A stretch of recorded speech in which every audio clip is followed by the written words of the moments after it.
Big boss के लिए कुमार विश्वास को नहीं बुलाएगा कलर्स चैनल। कुमार विश्वास ने शहीदों के परिवार वालों के लिए 21 करोड़ देने की शर्त रखी थी, लेकिन चैनल ने यह शर्त मानने से इनकार कर दिया। कोई दीवाना कहता है, कोई पागल समझता है, मगर धरती की बेचैनी को बस बादल समझता है। इसी कविता ने कुमार विश्वास को ऐसी कामयाबी दिलाई कि वो रातों रात नौजवानों के दिलों पर राज करने लगे। कोई लब छू गया था तब के अब तक गा रहा हूं। कविता की कामयाबी ने विश्वास को लोकप्रिय तो बनाया, लेकिन विश्वास को असली पहचान मिली अन्ना के आंदोलन से।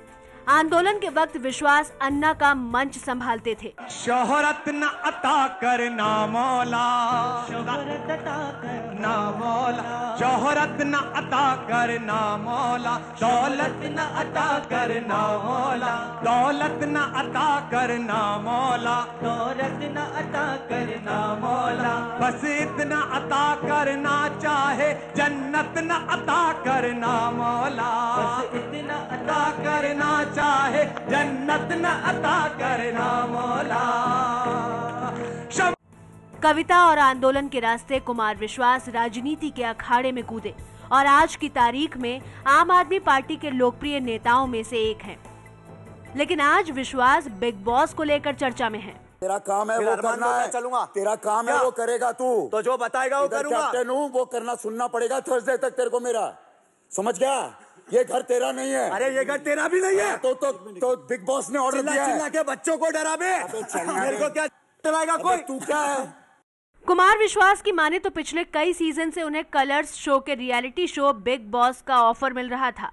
अगर वो पिछले 3-4 वर्षों से लगातार इस कोशिश में है कि मुझे उसमें होना चाहिए, तो मेरा उसके निर्माताओं से यही अनुरोध है, यही मैंने उनको मेल किया है कि आपके प्रस्ताव पर मैंने गहन विचार किया और मुझे लगा कि ये फॉर्मेट मेरे लिए नहीं है, लेकिन अगर आपका दबाव है तो मैं आ सकता हूं, बशर्ते कि जो आप मुझे पैसा दे रहे हैं, मैं उसे कोट नहीं करूंगा क्योंकि वो प्रोफेशनल मामला है, मैं उसे अभी देता हूं शहीद विधवाओं के फंड में और आप भी उसमें पैसे मिलाइए।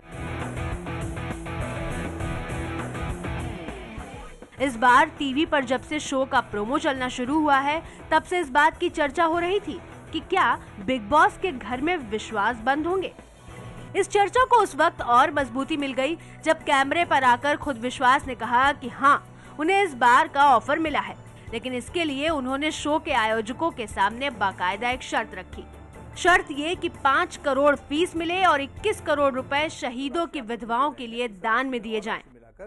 अगर आप 21 करोड़ रुपए शहीद सैनिकों की विधवाओं के फंड में दे देंगे तो उसके लिए मैं कुछ भी करने के लिए तैयार हूं। उसके लिए मुझे 2-3 महीने कहीं बंद रहना पड़ेगा और आपके साथ रहना पड़ेगा, तो मैं रह लूंगा। हालांकि शो मेरे प्राथमिकताओं में नहीं है और मुझे रुचिकर भी नहीं है और उससे कोई पैसा कमाना भी नहीं है। तो जो उन्होंने मुझे राशि दी है, सबसे पहले मैंने वो ऑफर कर दी है, क्योंकि इस देश में सैनिकों के शव आना कभी बंद नहीं होता। साल और साड़ी आती जाती रहती हैं, लेकिन हमारे बेटे भी कफन में आते ही रहते हैं और उसके बाद उनकी स्थितियां कैसी होती हैं, हम सामाजिक रूप से उसके प्रति बहुत अनभिज्ञ रहते हैं। तो मुझ जैसे छोटे आदमी का अगर एक छोटा सा योगदान होगा कि 21 करोड़ रुपए उन बहनों के लिए पहुंच जाएगा जिनका भाई नहीं लौटा, उन बेटियों के लिए पहुंच जाएगा जिनके पिता नहीं लौटे, उन शहीदों की विधवाओं के लिए पहुंच जाएगा जिनका सौभाग्य सिंदूर सियाचिन पर और खेमकरण में हमारे लिए काम आया है, तो मुझे लगेगा मेरी ओर से एक छोटा सा कृतज्ञता ज्ञापन हो जाएगा। विश्वास के ऑफर के बाद पहला सवाल ये था कि क्या केजरीवाल उन्हें घर में जाने की इजाजत देंगे। अरविंद केजरीवाल मेरे बॉस नहीं है। अरविंद केजरीवाल मेरे व्यक्तिगत निर्णयों के लिए उत्तरदायित्व नहीं है उनका कि मैं उनसे तय करूं। मैं एक सामान्य और सहज और स्वतंत्र व्यक्ति हूं। मुझे क्या निर्णय लेना है ये मेरे ऊपर निर्भर है। हाँ, मेरे किसी आचरण से संगठन को नुकसान न पहुंचे, ये मेरे लिए ध्यान देने योग्य विषय है। तो मैंने अरविंद को इसे बताना उचित भी नहीं समझा और अरविंद के निर्णय से मेरे निर्णय पर क्या प्रभाव पड़ेगा, मुझे कहां जाना है, क्या बोलना है। लोकसभा चुनाव में विश्वास ने राहुल से मुकाबला भी किया था। तीसरे नंबर पर रहे विश्वास को अब लगता है कि वो हारे नहीं बल्कि उन्हें डिस्कार्ड कर दिया गया था।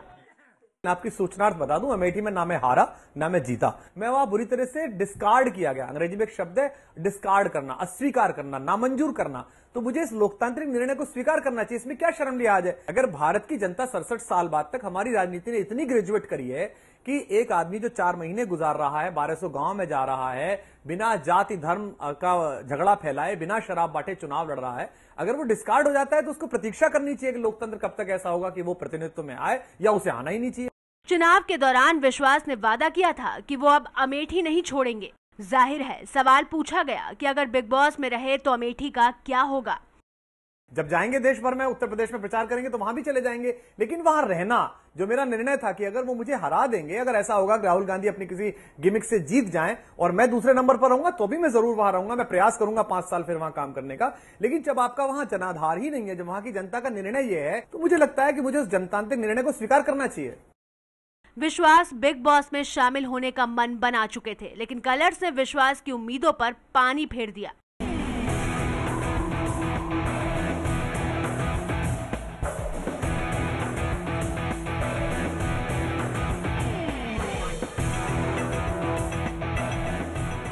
कलर्स ने एबीपी न्यूज को बताया है कि कुमार विश्वास उनके शो में शामिल नहीं होने वाले हैं।